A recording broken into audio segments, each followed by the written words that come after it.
Dah, kami, kelompok 6 dari mata kuliah Hubungan Indonesia Belanda B, akan mempresentasikan mengenai dampak kedatangan rakyat Maluku Selatan ke Belanda pada tahun 1950 terhadap hubungan Indonesia dengan Belanda. Latar belakang dari penelitian ini adalah yang pertama mengenai sejarah singkat Republik Maluku Selatan. Republik Maluku Selatan atau yang biasa disebut dengan RMS adalah sebuah republik di Kepulauan Maluku yang diproklamasikan pada tanggal 25 April 1950 di Ambon. RMS itu merupakan bagian dari politik pecah belah pada zaman kolonial. Belanda menciptakan beberapa negara bagian secara sengaja untuk mendukung keberadaannya di Republik Indonesia Serikat. Namun pada saat pemerintahan Republik Indonesia Serikat resmi dibubarkan dan bersatu menjadi Republik Indonesia, negara-negara bagian ini berubah menjadi gerakan pemberontak dan berniat lepas dari kewarganegaraan Republik Indonesia. Kemudian alasan pemberontakan RMS.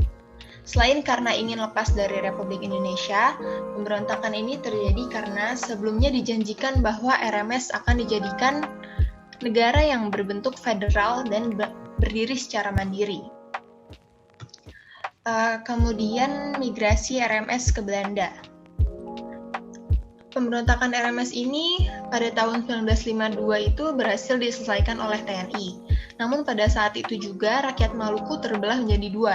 Ada sebagian rakyat yang bergabung menjadi Republik Indonesia dan ada pula sebagian rakyat Maluku Selatan yang tidak ingin menyatu dengan Republik Indonesia dan memilih untuk berpindah ke Belanda. Pada awalnya, perpindahan rakyat Maluku Selatan ini ke Belanda hanyalah sementara. Namun, seiring berjalannya waktu, semakin jelas bahwa tidak ada kemungkinan untuk memulangkan rakyat Maluku ke Indonesia dan pemerintah Belanda tidak memberikan kebijakan yang jelas. Selanjutnya, rumusan masalah. Rumusan masalah kami di sini adalah bagaimana hubungan Indonesia dan Belanda setelah rakyat Maluku Selatan datang ke Belanda. Lalu untuk korpus, kami memiliki dua korpus, yaitu video dokumenter berjudul The Hopeless Man, The Moluccas oleh Michael Stapp dan Jurgen Blik. Dan video kedua adalah video berjudul Who the Moluccas naar Nederland kwamen en bleven oleh NOS atau NOS Nederland. Untuk studi kepustakaan, kami juga memiliki dua sumber, yaitu artikel yang berjudul Dinamika Isu Republik Maluku Selatan atau RMS terhadap masyarakat Ambon dalam konflik 1999. Lalu yang kedua adalah kami mengambil sumber dari skripsi yang berjudul Hubungan Diplomatik Indonesia-Belanda pasca tuntutan pelanggaran HAM RI oleh Republik Maluku Selatan. Untuk metode penelitian kami, metode yang kami gunakan adalah studi literatur dengan dilakukannya pengumpulan data pustaka, membaca dan mencatat, serta mengelola bahan penelitian. Untuk pembahasan akan dijelaskan oleh teman saya, Alika. Ya, terima kasih. Berikutnya pembahasan yang akan dibahas pada penelitian ini secara garis besar adalah yang pertama, penjelasan mengenai perpecahan Maluku dan terbentuknya RMS, kedua kedatangan RMS ke Belanda, dan ketiga dampak yang terjadi setelah kedatangan RMS terhadap hubungan Indonesia-Belanda.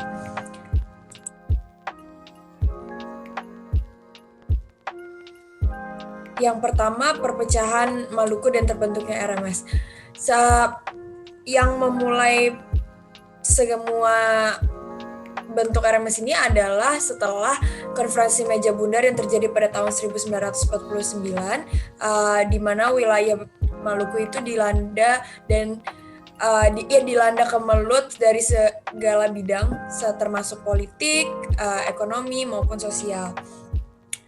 Dari kemelut yang dirasakan oleh rakyat Maluku tersebut membuat terjadinya bentrok antara kelompok nasionalis dengan kelompok reaksioner yang tidak setuju dengan Republik Indonesia Serikat. Keadaan yang semakin memburuk pada saat itu membuat pasukan Barat Hijau bekas anak buah Westerling datang menyerbu untuk masuk ke dalam kota Ambon. Nah, pada saat tersebut ada Dr. Sumokil CS yang berusaha untuk membentuk RMS, di mana RMS ini adalah gerakan separatis dari Republik Maluku. Nah, bukan Republik, dari wilayah Maluku. keadaan yang sudah buruk itu ditambah juga dengan kebencian rakyat Maluku terhadap kekuasaan yang diberikan kepada KNIL pada saat itu. Setelah itu RMS akhirnya dibentuk oleh Dr. Sumokil bersama rekan-rekannya pada tanggal 25 April 1950 yang berdiri sendiri lepas dari Republik Indonesia Serikat maupun negara Indonesia Timur dan menetapkan kota Ambon sebagai pusat pemerintahannya. Nah, pada saat itu RMS membuat proklamasi dan ada teks proklamasinya di mana teks proklamasi tersebut didukung oleh sisa-sisa tentara KNIL yang secara tegas menolak untuk bergabung dalam APRIS atau Angkatan Perang Republik Indonesia Serikat.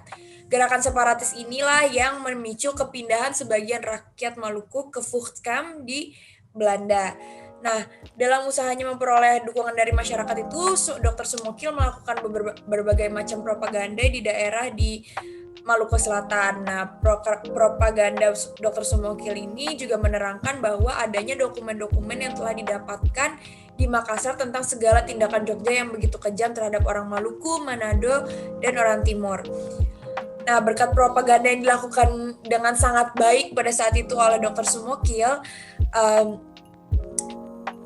melalui surat kabar, serta pertemuan dan rapat-rapat, Dr. Sumokil berhasil untuk menghasut sebagian tokoh Maluku seperti Insinyur Manusama, dan pada tanggal 24 April 1950, sore hari di Gedung Batu Gajah, di bawah komando Dr. Sumokil CS, pemerintahan setempat diambil alih oleh pihak militer dan memaksa kepala pemerintahan untuk turut hadir dalam pembacaan proklamasi RMS tersebut.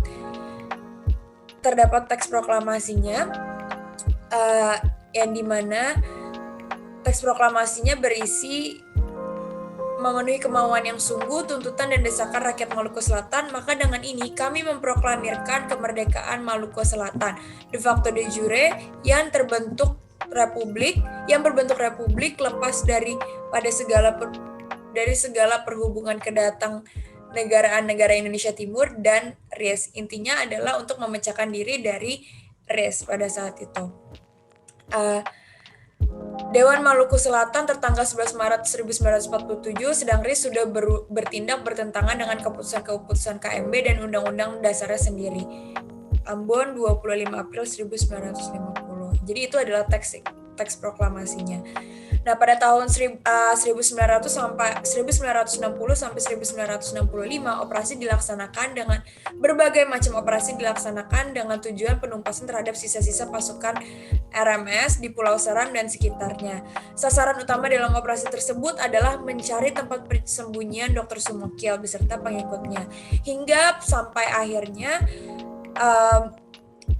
dibentuk pasukan menjadi pasukan batalion cadangan pemburu khusus di bawah komando Pelda Rohiyat dari batalion 320 Siliwangi yang pada akhirnya dapat menangkap Dr. Sumokil pada tanggal 2 Desember 1963, dan dengan tertangkapnya Dr. Sumokil berakhir pula eksistensi RMS pada saat itu.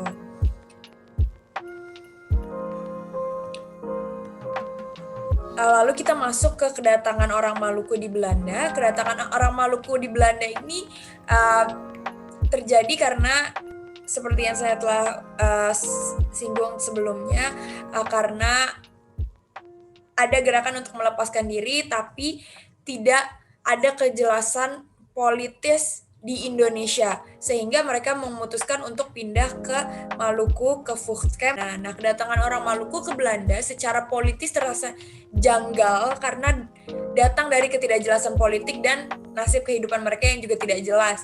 Mereka datang bukan karena keinginan, meski mereka memutuskan untuk pindah ke sana, tapi mereka itu sebenarnya datang bukan karena keinginan sendiri yang bebas, melainkan karena komando militer. Mereka ingin memisahkan diri, dan komando militernya adalah untuk berpindah ke sana. Nah, opsi politik waktu itu beragam. Apakah benar-benar ingin merdeka dari Indonesia atau merdeka namun dengan catatan bergabung dengan Belanda, atau sebaliknya, atau sebaiknya bernegosiasi membentuk negara federasi dengan pemerintahan Indonesia. Nah, ketidakjelasan arah politik ini yang kemudian menimbulkan berbagai kecelean terhadap harapan-harapan yang telah dibangun oleh orang Maluku. Nah, generasi pertama yang bermigrasi ke Maluku tersebut yakin bahwa mereka tidak akan tinggal secara permanen di Belanda. Mereka yakin akan kembali ke Maluku dan semua ini hanyalah temporer.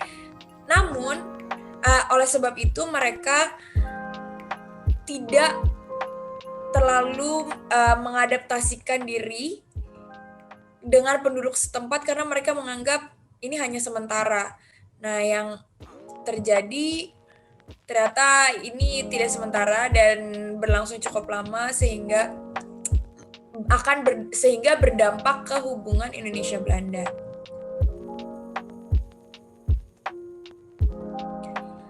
Nah, dampak yang terjadi dari RMS terhadap hubungan Indonesia-Belanda adalah pada saat itu banyak pemberontakan yang terjadi yang dilakukan oleh RMS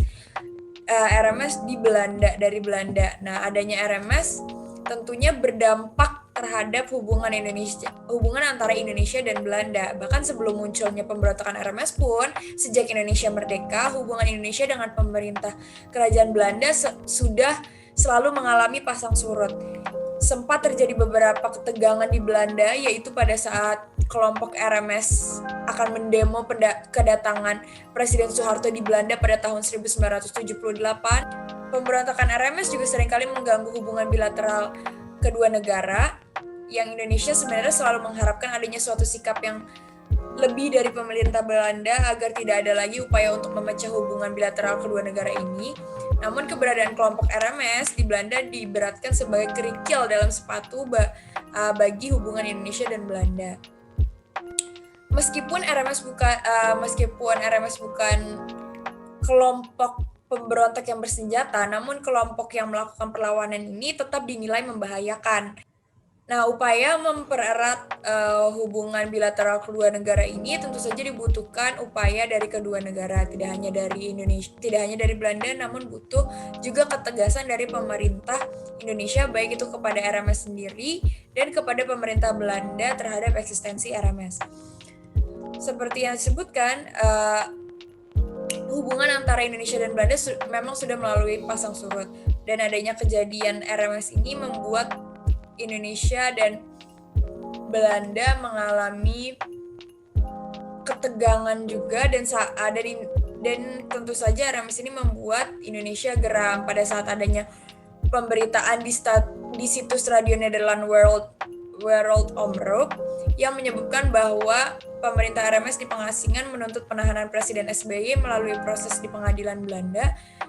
Presiden RMS John Watilete juga meminta Perdana Menteri Belanda Jan Peter Balkenende untuk menghimbau SBY agar Indonesia menghentikan penganiayaan dan penahanan para pendukung RMS. Hal tersebut salah satu hal yang menandakan kelemahan Republik Indonesia yang terkesan membiarkan pemberontakan RMS terus terjadi, hidup dan eksis serta mengancam keutuhan Republik Indonesia dengan menjelek-jelekkan nama Indonesia dengan isu pelanggaran HAM-nya. Ini perlu juga adanya ketegasan dari pemerintah Belanda terhadap RMS, selain karena menghargai Indonesia sebagai negara yang merdeka, namun perlu ditanamkan bahwa hubungan bilateral antara kedua negara ini sama-sama saling membutuhkan satu sama lain. Oleh karena itu, perlu ada kerjasama antara Indonesia dan Belanda. Namun secara garis besar adalah pemberontakan RMS ini sangat mengganggu hubungan bilateral Indonesia dan Belanda. Sekian presentasi dari kelompok 6 yang beranggotakan Alika Jantinia, Anissa Putri, dan Sandra Novita. Terima kasih.